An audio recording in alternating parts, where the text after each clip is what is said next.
City native Bill Armour was a skilled hockey and lacrosse player who excelled at local, provincial, and professional levels.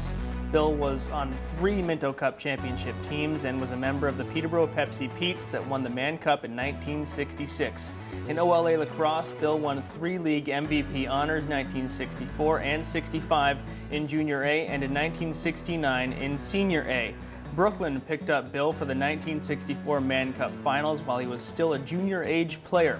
In 1965, Bill captured the OLA Junior A League scoring title with 139 points in 18 games with the Hastings Legionnaires. He was called up by the Oshawa Green Gaels in 1963 and 1965 on their run to the Minto Cup. He played professional lacrosse, including 2 years with the Toronto Tomahawks. He was on Canada's field lacrosse team in the World Championship tournament in 1967. Bill played Junior B and Junior A hockey in Peterborough professionally with the Greensboro Generals and New Jersey, and 2 years with the Senior A Belleville Mohawks. As a coach, he guided the Ennismore Juveniles to OMHA championships in 1977 and 1978.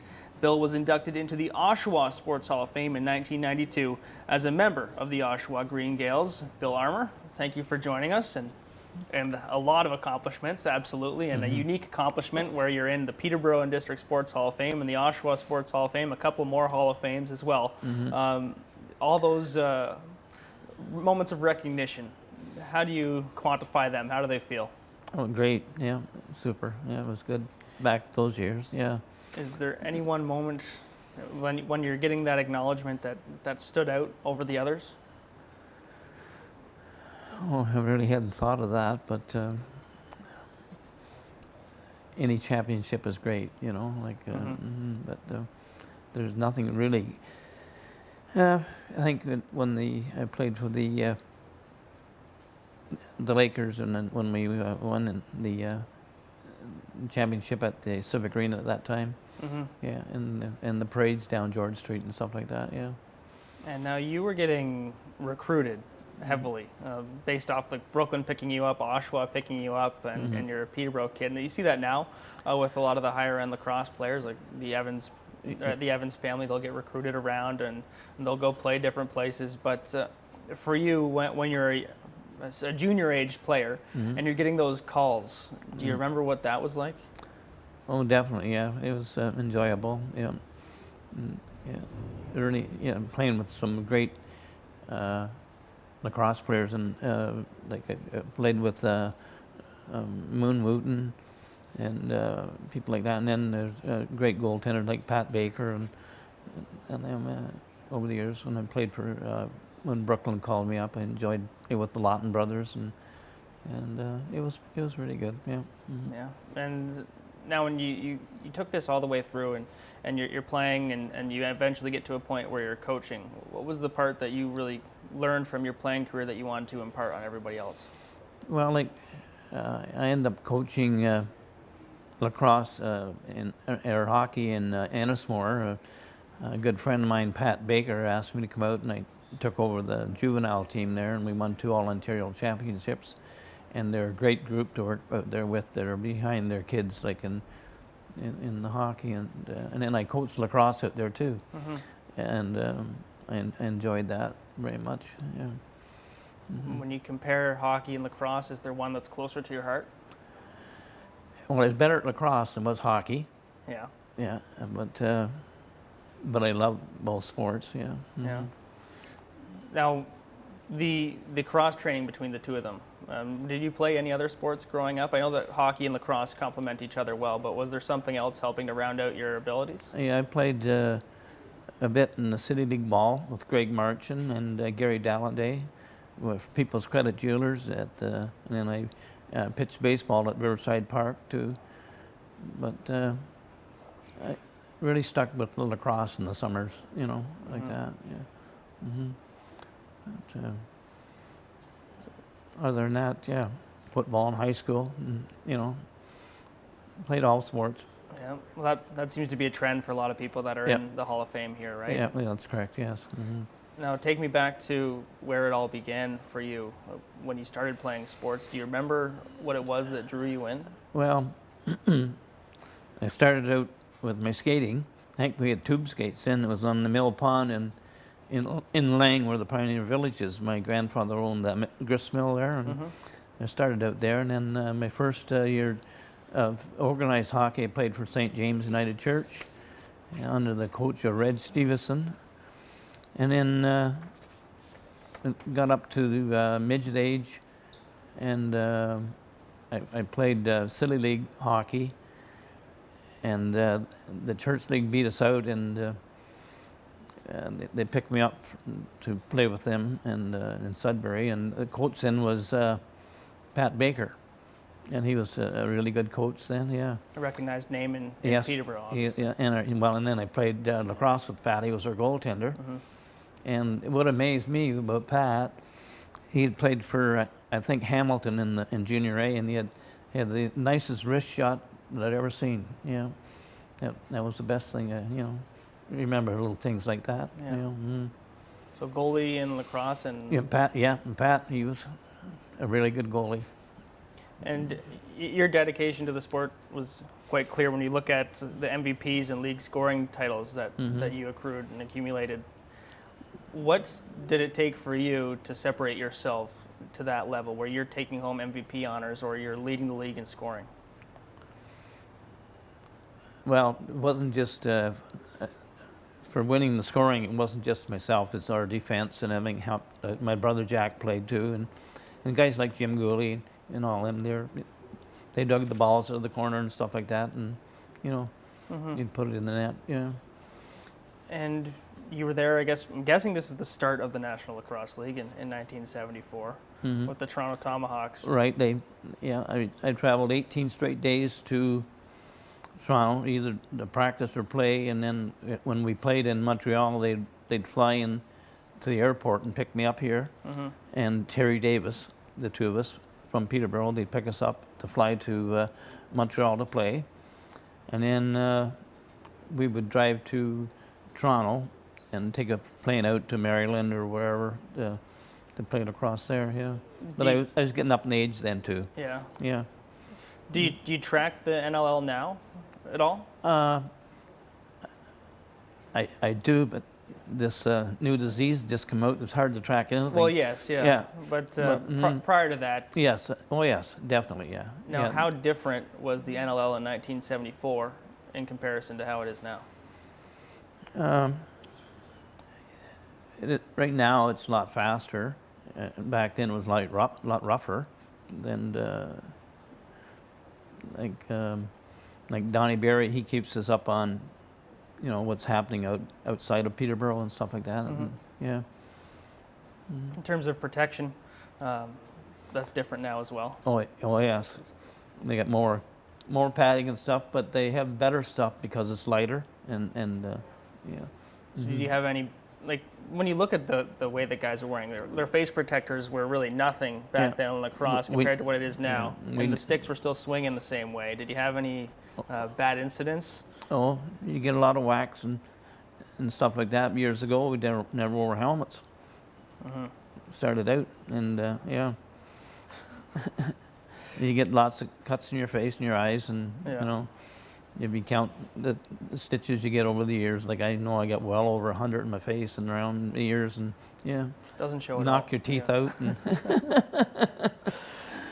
And another thing, something that sticks out to me is the 1968 team, the NLA Pro in Peterborough. That's something I wasn't aware of before I was reading over your information.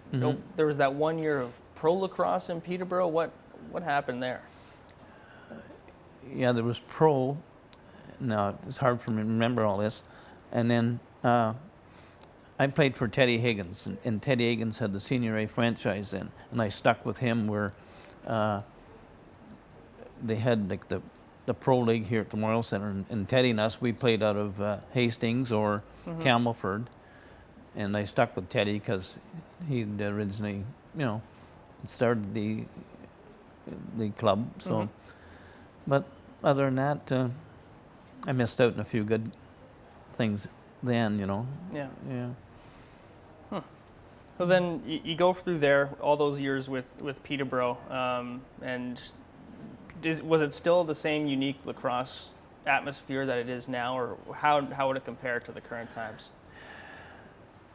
Yeah, like some of the crowds we had were, like, especially when I played at the Civic Arena, like you wouldn't believe people leaning over the boards. You think the screens are going to fall in and stuff like that.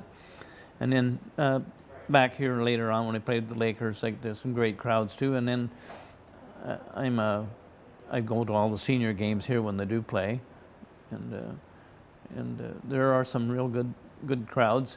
Actually, I think Peterborough has been keeping the league going with their attendance here, and where other clubs, they don't get the audience. In the 60s, who were your rivals? Oh, I think mostly Brampton, and they were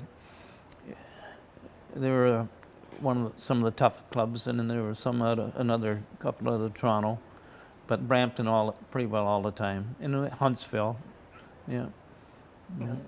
Those are two journeys, I guess, to get to the games. Now, Yeah. you guys were all working, obviously. That's correct, yes. Now, I know they're still trying to balance this in lacrosse, but Yeah. how difficult was it back then to balance the travel to Brampton or Huntsville to Brooklyn? Yeah, it was no problem because we were young then, and yeah.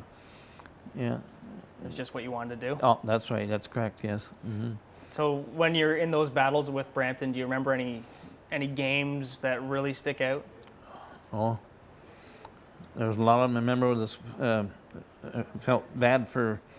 There was one of the fellows that, when I first started out, and these. I forget the boy's name. Thompson boys. This one Gord Thompson. He was kind of a big goon. I remember he came up behind Bobby Curtis and ran him right over top of him, and stuff like that. So like they're, and then and my brother played against him, and then junior, he always got in a fight with this Pettibone or Kenny Hodge or some of them, Yeah. Yeah. Getting a chance to share that with your brother. Yeah. What is that? What did that mean? To you Jack guys? was and Jim Gooley and them were on defense. They could check hard and check their goalie pretty good. Russell Dunn. Yeah. Now, going back to what we talked about when you're getting recruited, but you won a Man Cup as a junior age player. Yeah. In a senior league. Yeah. What was that difference like for you stepping into there, and was it intimidating? No, not really. No. I was fast. Yeah. I could keep out of the way. Did Brooklyn have? I guess Wayne Gretzky had Dave Semenko. Did you have some people protecting you when you were the smaller, faster player, younger player? Not really. There were some big boys, but I handled myself okay. Yeah. Mm-hmm. And then what did you take from that to eventually apply later on in your career? When you're at that level from such a young age, does it become just second nature? It does, yes. Yeah. Mm-hmm. Yeah. Was lacrosse easy at a point? Pardon me? Was lacrosse easy? Oh yeah. It was tough, but yeah. It was just second nature for you. Yeah, that's right. Yeah. Mm-hmm. Is there anything else in your life that made you feel the way lacrosse did, really? I remember I got a call at Outboard Marine when I was working there, and the personnel manager come down and they said, "Bill, we need you out west." And the PCOs were playing out there. They were down 2 games, so they had a fellow drive me to the airport and from Outboard Marine and fly me out there. And they were down 2 games, and we come back and tied it up, and it went 7 games, and it's the biggest junior A crowd there has been. Like they averaged around 4,000 a game, and they went 7 games, and there were some real good lacrosse players in when I coached, like the Evanses, and you had Jimmy Wasson on here, and John Grant, and then there's one fellow, Ronnie Ryan. He was a good lacrosse player. He could run, and he was tough. And the West team had a player called Ozenchuk, and he was a champion boxer. He was intimidating some of the team, so I kind of sicked Ronnie on him, and that kind of turned things around a bit there. And then I took over the practices for Benny Floyd, and helped it that way. There was fights in the stands, and yeah. Mm-hmm. Was that common? Well, it went with the PCOs then. Yeah. Yeah. Paul Webb was a trainer then. He was up in the stands behind our bench because they were throwing stuff down on their bench, the New Westminster fans. So we kind of looked after that situation. You guys had your bodyguards. Yeah. And you talk about the numbers of fans that were watching, and I'm just going to run your stats by you. In terms of junior A, 354 points in 75 games. And pro, major, and senior, it's 578 in 188 games. Do you look back on those and, like, they're staggering numbers, really. Yeah. And you compare them to any era. Yeah. What does that make you feel like when you look back on them? How accomplished do you feel? Well, I don't know how to remark on that one. Yeah. No. And then that 138 points, it was 144 because they didn't turn in one game sheet, so it was 144 points in 18 games. Yeah.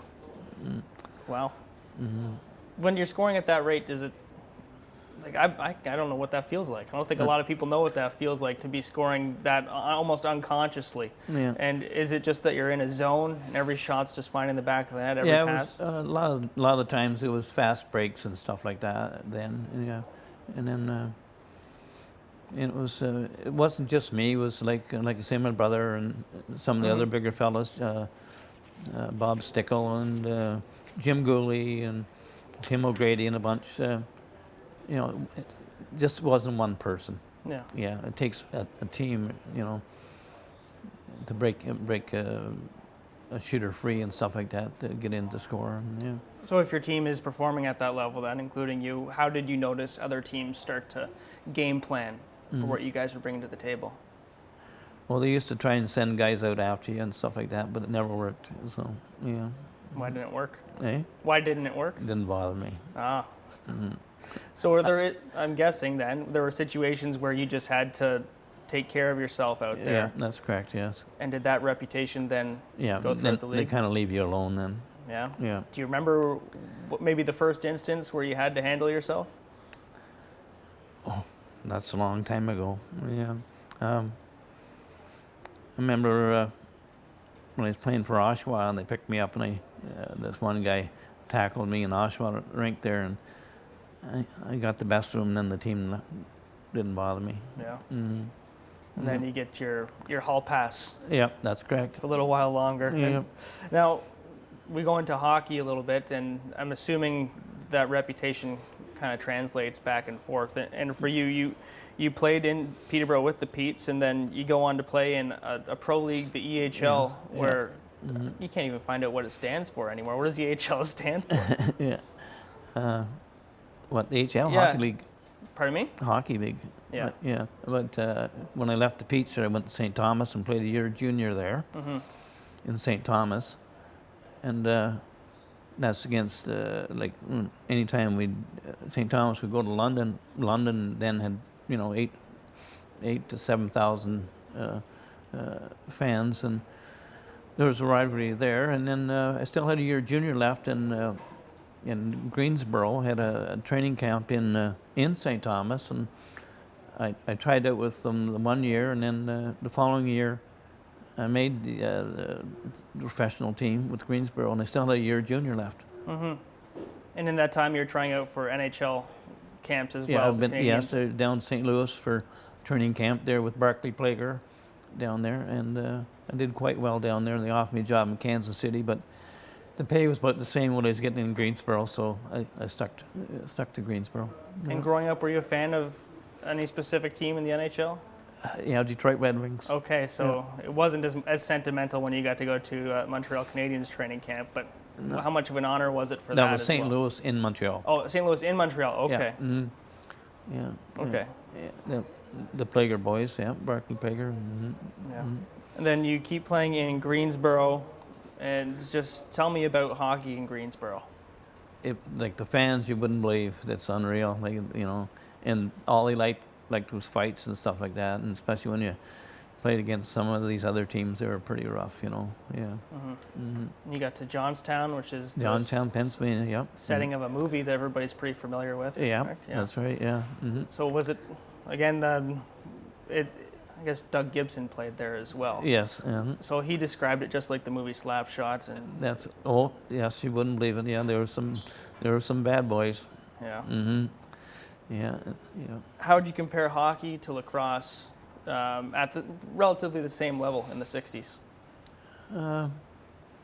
Both of them were rough then, and lacrosse was real rough then too. Like there was more stick work and wax and something like that. Mm-hmm. But I think the hockey in the Eastern Hockey League, it was really bad. It was bad. Yeah, and you only had 13 players on a team. And, Okay. Yeah. So 2 lines. Was that one goalie? Yeah, and the trainer was a spare goalie. Was the trainer a trained goaltender or just Yes, a guy? yeah, Oh, okay. no, and did the training too. He was a spare goaltender, yeah. And then when we'd travel, like say from Greensboro to Jacksonville, or Greensboro to New York, sometimes we would fly, and other times wouldn't. But we had beds on our bus and stuff like that.